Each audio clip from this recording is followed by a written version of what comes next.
Sleepers పక్కనండి. ఇది వచ్చేసి cut అండి.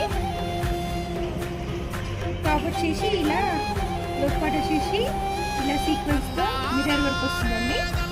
ఇలా చిన్న చిన్న బూటీస్ వస్తాయి, ఫ్లవర్స్తో ఉంటుంది.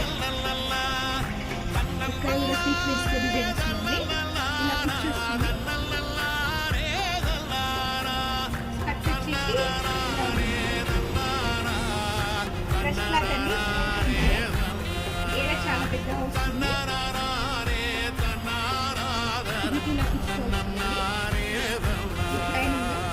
వెక్కిరింతలు వచ్చేసి చాలా చేయకు, వెక్కిరింతలు లెక్క చేయకు, పళ్ళున్న చెట్టుకు అలవాటేగా. సైజ్ వచ్చేసి 5 years నుంచి 60 years వరకు ఉంటుందండి.